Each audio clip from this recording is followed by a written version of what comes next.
کا تعلق ہے، میں عرض کر دوں کہ مجھے اس حال میں موجود جو حضرات ہیں ان کی اکثریت بارہا سن چکی ہے، ان موضوعات پر مفصل میری خطابات سن چکی ہے، اور آج ویسے بھی الحمدللہ بہت ہی غیر معمولی بات ہے کہ ہمارے تمام جو مدعو مقررین ہیں وہ سب کے سب موجود ہیں اللہ کے فضل و کرم سے، اور وقت کی اب تنگی کا احساس ہوگا، لہذا میں بہت ہی مختصراً چند باتیں عرض کروں گا۔ میں در حقیقت اپنی بات کا آغاز کرنا چاہتا ہوں اس سے کہ آج کل ہمارے ہاں عام طور پر ان پیشین گوئیوں کے بارے میں کہ جو نبی اکرم صلی اللہ علیہ وسلم نے کی ہیں آخری زمانے سے متعلق، عام تعلیم یافتہ لوگ جو ہیں اس سے کچھ الرجی سی فیل کرتے ہیں، کچھ تو اس خیال سے کہ ان پیشین گوئیوں کا سہارا لے کر لوگ بیٹھ رہتے ہیں، عمل سے فارغ ہو جاتے ہیں، عمل سے فارغ ہوا مسلمان بنا کے تقدیر کا بہانہ۔ کچھ ویسے بھی احادیث نبویہ کی طرف بدقسمتی سے اس دور میں جو جدید تعلیم یافتہ لوگ ہیں ان کا رجحان بہت کم ہو چکا ہے۔ بہت سی تحریکیں ایسی اٹھی کہ جن کی وجہ سے قرآن مجید کی حد تک تو ہے کہ ایک وابستگی ہے، لیکن احادیث کے بارے میں چلنا جو ہے لوگ اس کو اہمیت نہیں دیتے۔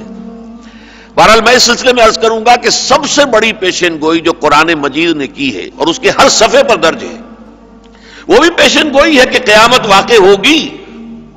واقعہ یہ ہے کہ وہ قیامت ابھی آئی نہیں ہے، آنے والی ہے، پیشین گوئی ہے، اور یہ ہمارے ایمان کے بنیادی جو ہے نکات ان میں شامل ہے۔ اور قرآن کا کون سا صفحہ ہے جو قیامت کے ذکر سے خالی ہوگا؟ بہت بڑی پیشین گوئی۔ حالانکہ آپ کو معلوم ہے کہ کچھ ہی عرصے قبل تک جب تک نیوٹونین فزکس کا دور چل رہا تھا تو عام طور پر سمجھا یہ جاتا تھا سائنٹزم جو ایک نیا نظریہ وجود میں آیا تھا اس کی روح سے یہ کائنات کبھی ختم نہیں ہو سکتی، میٹر از انڈسٹرکٹیبل، مادہ ختم ہو ہی نہیں سکتا، کیسے کائنات ختم ہو جائے گی؟ یہ تو بعد میں آئنسٹائن ایرا آیا ہے تو معلوم ہوا کہ نہیں، میٹر جو ہے وہ انرجی میں بھی تحلیل ہو سکتا ہے، معدوم بھی ہو سکتا ہے۔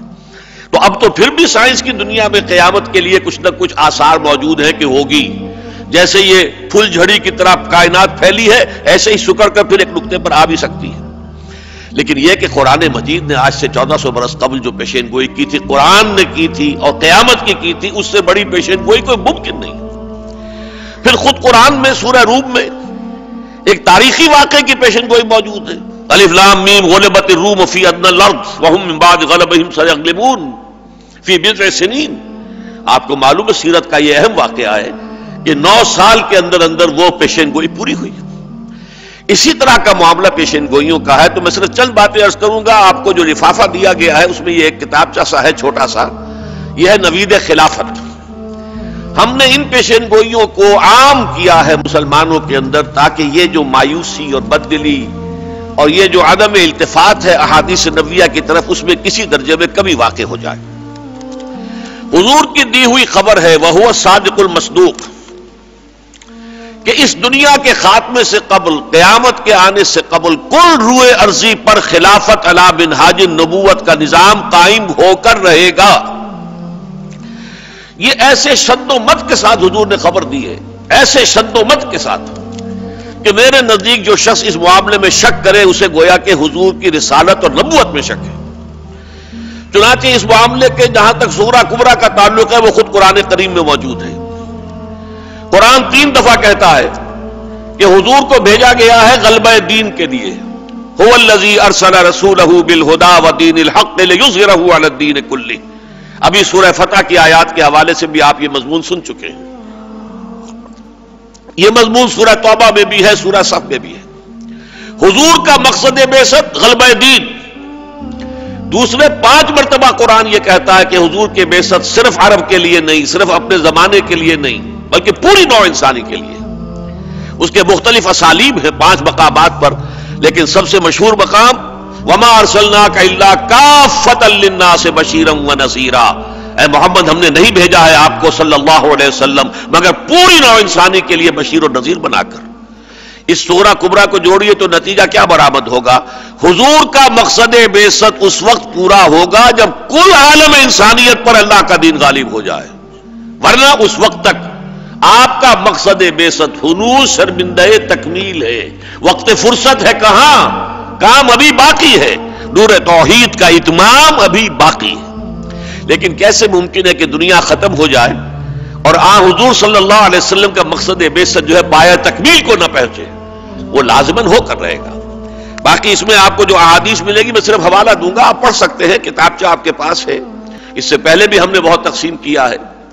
ایک حدیث میں جو مسند احمد ابن حنبل کی ہے رحمہ اللہ، حضرت نعمان ابن بشیر سے رضی اللہ تعالی عنہ، اس میں حضور نے فرمایا اپنے زمانے سے لے کر قیامت تک 5 ادوار، پہلا دور نبوت، دوسرا دور خلافت علی منہاج النبوہ، نبوت کے نقش قدم پر خلافت، تیسرا دور ظالم ملوکیت، کٹکھنی، ملکن عاظم، چوتھا دور غلامی والی ملوکیت، یعنی ملوکیت ہوگی لیکن ہم غلام ہو گئے، جیسے ہم ملکہ وکٹوریہ کے غلام ہو گئے تھے، یہ کولونیل رول کہ کہیں فرانسیسیوں کے غلام ہو گئے، کہیں برطانویوں کے غلام ہو گئے، کہیں ہم کسی ہسپانویوں کے غلام ہو گئے، کہیں ولندیزیوں کے غلام ہو گئے، اور اس کے بعد آپ نے فرمایا ثم تکون خلافۃ علی منہاج النبوہ، پھر خلافت علی منہاج النبوت کا دور دنیا میں آئے گا۔ ثم سکت رسول اللہ صلی اللہ علیہ وسلم، اس کے بعد آپ خاموش رہے، معلوم ہوا کہ پھر اس کے بعد دنیا کا خاتمہ ہے، تکمیل ہو جائے گی محمد الرسول اللہ صلی اللہ علیہ وسلم کے مقصد بعثت کی۔ اب جب یہ دور آئے گا دوبارہ خلافت علی منہاج النبوہ کا، تو 2 احادیث یہاں موجود ہیں کہ جن سے معلوم ہوتا ہے کہ اب یہ گلوبل ہوگا، پوری دنیا میں ہوگا۔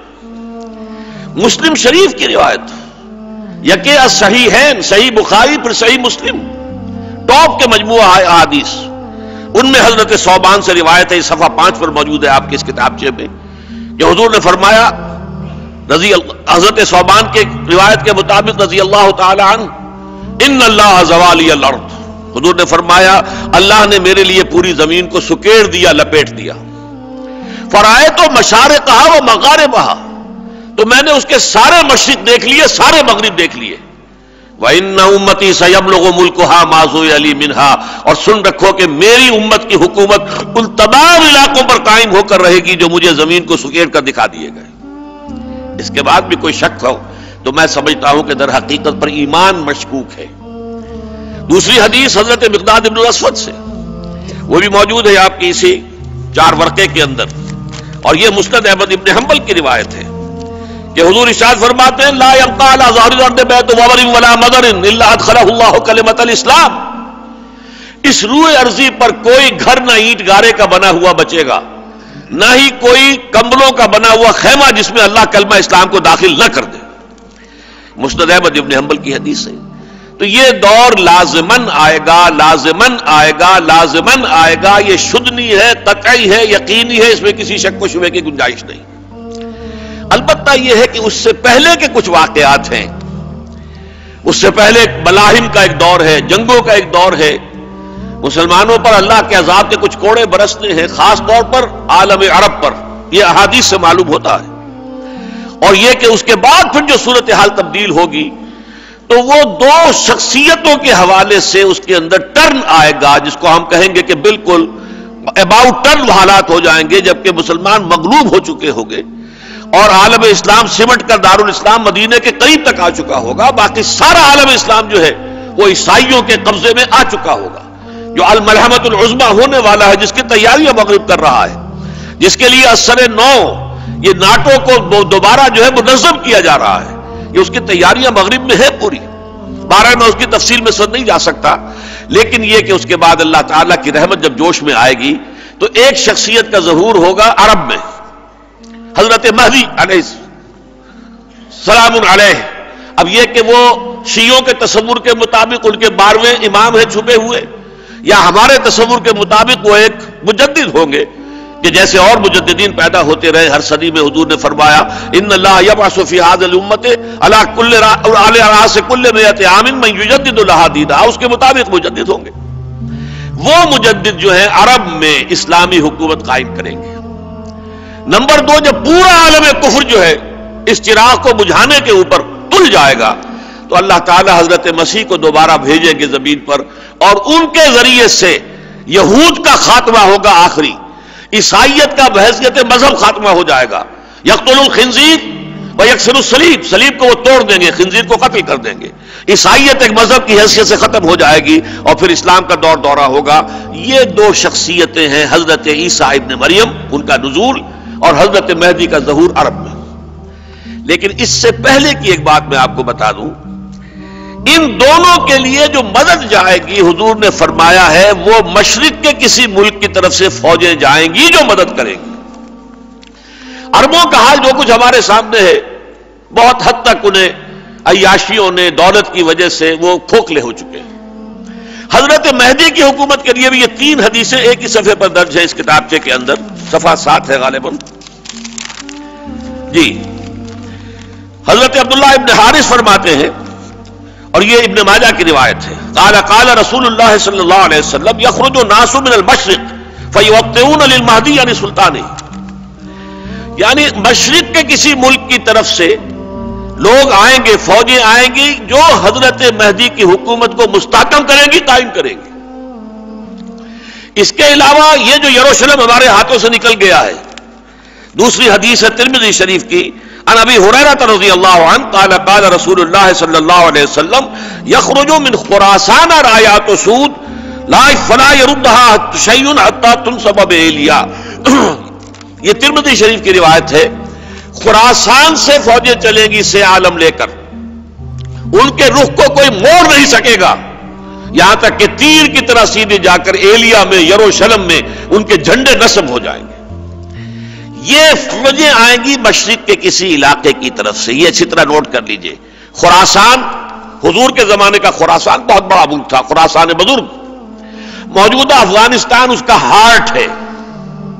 پاکستان کا بھی مالاکنڈ ڈویژن اس میں شامل تھا. ایران کا ایک صوبہ جو اب بھی خراسان کے نام سے اس میں شامل تھا. اس کے علاوہ سینٹرل ایشیائی ریاستیں اس میں شامل تھی. یہ خراسان کا علاقہ ہے اور افغانستان اس کے قلب کی حیثیت رکھتا ہے. یہاں سے فوجیں جائیں گی، یعنی جیسے پہلے یروشلم ہمارے ہاتھ سے نکلا تھا، صلیبیوں کے ہاتھوں میں گیا تھا. کھونے والے عرب تھے، واپس لینے والے عرب نہیں تھے، کرد تھے. صلاح الدین ایوبی رحمت اللہ علیہ. اب بھی کھویا عربوں نے ہے 1967 کی جنگ میں. واپس لینے کی سکت ان میں نہیں ہے، بلکہ یہ واپس لینے والے خراسان سے چلیں گے اور واپس لیں گے. اور مشرقی کی طرف فوجیں جو ہیں وہ جائیں گی، جس کے بارے میں علامہ اقبال نے کہا تھا، ہندوستان کی طرف اشارہ کہ میرے عرب کو آئی ٹھنڈی ہوا جہاں سے، میرا وطن وہی ہے، میرا وطن وہی ہے. اور اس کے لیے علامہ اقبال نے اپنے آخری دور کی شاعری جو ہے اس میں جو فارسی میں بات کہی ہے، میں تو حیران ہوں کہ اس کی طرف اکثر و بیشتر جو علامہ اقبال کے معتقدین ہیں ان کی بھی توجہ نہیں گئی. بعض حضرات نے بہت غلط تعبیریں کی ہے. خضر وقت از خلوت دشت حجاز آید بروں، قافلہ کارواں زی وادی دور و دراز آید بروں. خضر وقت، وقت کے رہنما، وقت کے خضر، اشارہ ہے حضرت مہدی کی طرف. وہ حجاز میں کہیں چھپے ہوئے ہوں گے جہاں سے باہر نکلیں گے. اب یہاں آپ دیکھیے کہ شیعہ تصور مہدی اور سنی تصور مہدی دونوں جمع ہو گئے. شیعوں کا خیال ہے 12ویں امام چھپے ہوئے وہ آ جائیں گے، اور ہمارے پاس جو حدیث حضرت ام سلمہ رضی اللہ تعالی عنہا سے وہ بھی یہی ہے کہ ایک شخص ہوگا مدینے میں جو بھاگ کر مکے میں چھپ جائے گا، اس لیے کہ خانہ جنگی شروع ہو چکی ہوگی عرب میں کسی ایک بادشاہ کے انتقال کے بعد. لوگ اس کی طرف دیکھ رہے ہوں گے کہ اب اسے سامنے آنا چاہیے تاکہ قوم کی جو کشتی ہے بھور میں آ گئی ہے اسے نکالے، اور وہ اس ذمہ داری سے گریز کرتے ہوئے بھاگیں گے اور جا کر مکے میں چھپ جائیں گے. وہاں سے پھر اہل اللہ جائیں گے، انہیں تلاش کریں گے اور انہیں مجبوراً نکال کر لائیں گے، پھر ان کے ہاتھ پر بیعت ہوگی اور وہ مہدی ہوں گے. گویا کہ دونوں چیزوں میں یہ قدر مشترک ہے کہ وہ چھپے ہوں گے، روپوش ہوں گے. تو خضر وقت از خلوت دشت حجاز آیت بروں، کارواں زی وادی دور و دراز، ازی وادی دور و دراز. یہ جو وادی سندھ ہے، وادی دور و دراز، یہاں سے کارواں چلے گا، فوجیں یہاں سے چلیں گی کہ جو اس خضر وقت کی حکومت کو عرب میں قائم کریں گی. اس لیے کہ نوٹ کر لیجئے افغانستان کا بھی مشرقی حصہ جو ہے وادی سندھ ہے. وادی سندھ میں آپ کو معلوم ہے دریائے سندھ میں جیسے پنجاب کے یہ سارے دریا جا رہے ہیں، ستلج اور بیاس اور راوی اور چناب اور جہلم کہاں جا رہے ہیں، اور چھوٹے چھوٹے بے شمار دریا جا رہے ہیں. اسی طرح دریائے کابل کہاں گر رہا ہے، دریائے گومل اور ٹوچی کہاں جا رہے ہیں. یہ سارے مشرقی جو ہے افغانستان کے جو سلوپس ہیں، وہاں کے برف کے پگھلنے سے جو پانی آ رہا ہے وہ بھی دریائے سندھ میں جا رہا ہے. تو دریائے سندھ کے دونوں طرف جو یہ وادی ہے، یہ در حقیقت یہاں سے وہ قافلہ چلے گا جو حضرت مہدی کی حکومت کو عرب میں قائم کرے گا. اس کے کیا معنی ہے؟ اس کے معنی یہ ہے کہ اس علاقے میں پاکستان موجودہ اور افغانستان موجودہ، اس علاقے میں پہلے کوئی حکومت اسلامی، خلافت اسلامی کا نظام قائم ہو چکا ہوگا، یہاں سے فوجیں تبھی جا سکتی ہیں۔ اور اسی کے حوالے سے پھر جو تیسری حدیث ہے اس میں جو شامل ہے، یہ حدیثیں میں چاہتا ہوں آپ یاد کر لیں ان کو، اس لیے کہ حالات جو زمین پر ہیں، فیکٹس آن دی گراؤنڈ، وہ بہت مایوس کن ہیں۔ اور اس میں یہ ہے کہ سنبھلنے دے مجھے نا امیدی کیا قیامت ہے، کہ دامان خیال یار چھوٹا جائے ہے مجھ سے، مایوسی کی کیفیت طاری ہوتی ہے انسان پر، لیکن ان احادیث کو سامنے رکھیں گے تو امید کی کرنیں سامنے آئیں گی، اور امید ہوتی ہے تو پھر آدمی کے اندر جذبہ عمل پیدا ہوتا ہے۔ اس حدیث میں الفاظ یہ آئے ہیں، عصابتان من امتی احرزہم اللہ من النار، میری امت کے دو لشکر ایسے ہیں کہ جن کو اللہ نے آگ سے چھٹکارے کی سند دے دی ہے پہلے ہی۔ عصابۃ تغزو الہند، ایک وہ ہوگا لشکر جو ہند پر حملہ آور ہوگا، وعصابۃ تکون مع عیسیٰ ابن مریم علیہ السلام، اور دوسرا لشکر وہ ہوگا جو عیسیٰ ابن مریم کے ساتھ ہو کر جنگ کرے گا یہودیوں سے اور دجال سے، جبکہ وہ دجال کھڑا ہو جائے گا اور گریٹر اسرائیل کو قائم کرنے کے لیے وہ آخری کوشش جو ہے داخل ہو چکی ہوگی اپنے آخری مرحلے میں، تو پھر جو معاملہ ہوگا پھر لشکر جائیں گے۔ اب ان دونوں لشکروں کا ایک حدیث میں جمع ہونا چاہے معنی دارت، اگر خالص غزوہ ہند ایک حدیث ہوتی تو محمد ابن قاسم بھی اس کے اندر شمار ہو سکتے ہیں، اس میں محمود غزنوی کا شمار بھی ہو سکتا ہے، اس میں محمد غوری کا شمار بھی ہو سکتا ہے، لیکن نہیں، عبدالی کا ہی شمار ہو سکتا ہے، لیکن نہیں، یہاں دو کو جمع کیا گیا ہے۔ یہ گویا کہ سائملٹینیس ہے، یہ بالکل ایسے ہے جیسے حضور کے زمانے میں جب جزیرہ نما عرب میں اللہ کی حکومت یا نظام خلافت قائم ہو گیا تو آپ کو معلوم ہے پھر مشرق و مغرب کی طرف فوجیں چلی ہیں، عراق سے ہوتے ہوئے ایران اور پھر خراسان، یہ سارا مشرق کی طرف، اور ادھر مغرب کی طرف صحرا سینا کراس کر کے، اور پھر مصر اور لیبیا، اٹلانٹک تک، فرام آکسس ٹل اٹلانٹک۔ اسی طریقے سے یہاں وہ نظام قائم ہوگا انشاءاللہ کہ یہاں سے پھر مشرق جو ہے ہند، جو دارالاسلام رہا اتنے طویل عرصے تک، اس کو فتح کیا جائے گا، اور مغرب کے اندر جو ہے یہی سے فوجیں جائیں گی جو حضرت عیسیٰ علیہ السلام کے ساتھ کھڑے ہو کر، اور پھر یہ کہ یہودیوں کے آخری فتنے کا خاتمہ کریں گے۔ یہ دونوں چونکہ بیک وقت مذکور ہیں، لہذا معلوم ہوتا کہ یہ علاقہ ہے جہاں سے یہ شرقاً اور غرباً جو ہے توسیع ہوگی۔ یہ ہیں وہ احادیث جو میں نے آپ کے سامنے بیان کی ہیں، جن کے حوالے سے یہ امید ہے، اور بلکہ میں تو سمجھتا ہوں کہ جیسے علامہ اقبال نے 1930 کے خطبے میں یہ کہا تھا الہ آباد میں کہ اٹس اے ڈیسٹنی، یہ تقدیر مبرم ہے کہ ہندوستان کے شمال مغرب میں ایک آزاد مسلمان ریاست قائم ہوگی۔ ایسے ہی میں عرض کرنے کی جرات کر رہا ہوں، یہ تقدیر مبرم ہے، ہو کر رہے گا کہ افغانستان اور پاکستان پر مشتمل ایک ریاست اور وہ نظام خلافت علی منہاج النبوہ پہلے یہ قائم ہوگا، اور پھر یہاں سے توسیع اس کی شرقل اور غربل ہوگی۔ اب اس کے لیے میں شواہد کچھ تاریخی اعتبار سے بھی آپ کے سامنے رکھ دوں، یہ تو ہے ہمارے لیے منقول نقل، جو بھی ہمارے پاس حضور سے آیا ہے، قرآن سے آیا ہے۔ تاریخ کو بھی دیکھیے ختم نبوت کے بعد سب سے بڑا منصب مجددین امت، ان اللہ یبعث فی هذه الامت علی راس کل 100 عام من یجدد لها دینها، 1000 برس تک سارے مجددین عالم عرب میں پیدا ہوئے۔ حضرت عمر بن عبدالعزیز سے چلتے جائیے، اس میں امام اعظم، امام ابو حنیفہ، امام شافعی، امام مالک، امام احمد ابن حنبل، شیخ عبد القادر جیلانی، امام غزالی، امام سب کہاں تھے؟ وہی تھے۔ امام ابن تیمیہ کہاں تھے؟ 11ویں صدی سے الف ثانی شروع ہوا تو سلسلہ تجدید منتقل ہو گیا جنوبی ایشیا، ہندوستان میں۔ 11ویں صدی کے مجدد اعظم احمد سرہندی رحمت اللہ علیہ، 12ویں صدی کے شاہ ولی اللہ دہلوی رحمت اللہ علیہ، 13ویں صدی کے سید احمد بریلوی رحمت اللہ علیہ، 14ویں صدی کے حضرت شیخ الہند مولانا محمود حسن رحمت اللہ علیہ، اور پھر یہ کہ 14ویں صدی میں مزید اللہ نے جو کرم فرمایا ہے، جو اس سرزمین ہند پر واقعہ یہ ہے کہ اتنا بڑا احسان پوری دنیا کے اندر کسی اور مسلمان قوم پر نہیں ہوا، جتنے اعاظم رجال عطا کیے۔ کیا علامہ اقبال جیسا فلسفی کہیں پوری دنیا میں، پورے عالم اسلام میں ہے؟ کیا مولانا مودودی جیسا مصنف آس پاس بھی آپ کو نظر آتا ہے؟ کیا مولانا الیاس جیسا مبلغ، نحیف و نزار، منحنی سا انسان، اور اس کی چلائی ہوئی تحریک جو ہے عالمی شکل اختیار کر چکی، یہ سب کچھ یہاں سے کیوں ہو رہا ہے؟ کیا وجہ ہے؟ پہلے باہر سے یہاں آتا تھا، درآمد ہوتا تھا، سلسلہ چشتیہ درآمد ہو رہا ہے، اور سلسلہ اور سہروردیہ درآمد ہو رہا ہے، سلسلہ قادریہ درآمد ہو رہا ہے، لیکن اس کے بعد کیا ہوا؟ سلسلہ نقشبندیہ مجددیہ اب ریورس گیئر لگا، اب ہندوستان سے نکلا ہے اور پورے افغانستان پر چھا گیا ہے اور پورا ترکستان پر چھا گیا ہے۔ کوئی وجہ ہے؟ پہلے علماء ادھر سے آتے تھے، علم ادھر سے آتا تھا، اور اب شاہ ولی اللہ دہلوی رحمت اللہ علیہ کا علم ہے جو آج افغانستان میں آپ کو طالبان کی شکل میں نظر آ رہا ہے۔ یہ سب کون ہے؟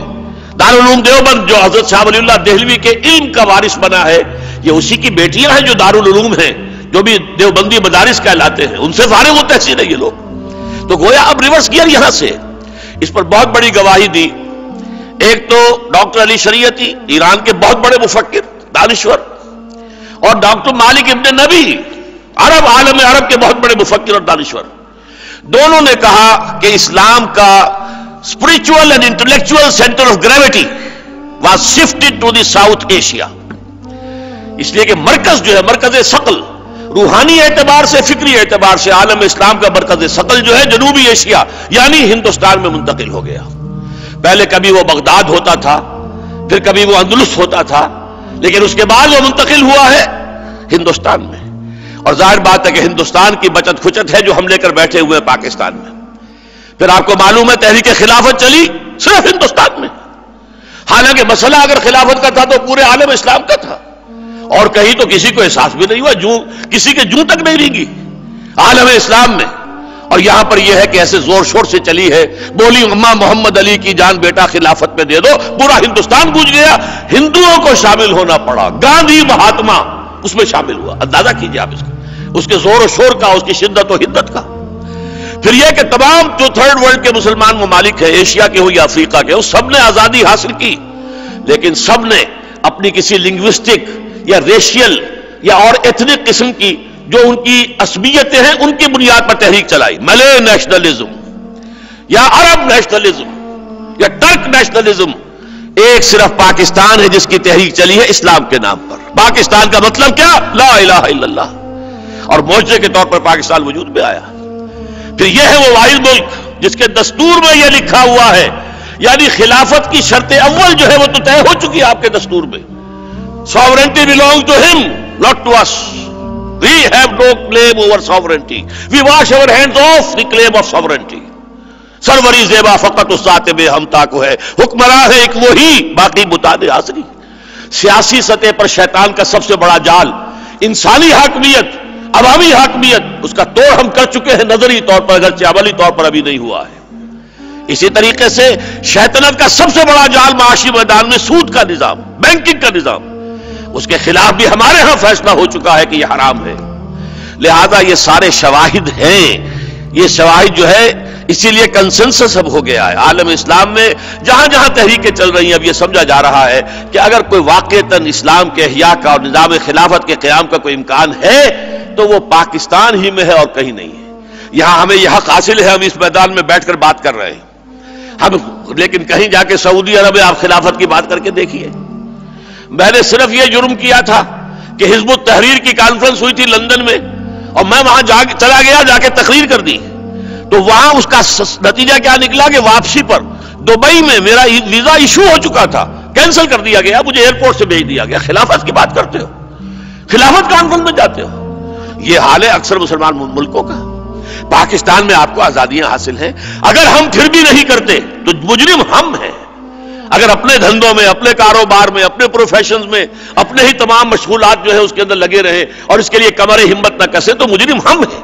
رکاوٹ یہاں کوئی موجود نہیں ہے، رکاوٹ ہم خود ہیں، ہمارا نفس ہے، ہماری انانیتیں ہیں، ہماری مختلف جماعتوں کے اندر اپنے سولو فلائٹ کا رجحان ہے، یہ ہے جس نے رکاوٹ ڈالی ہوئی ہے۔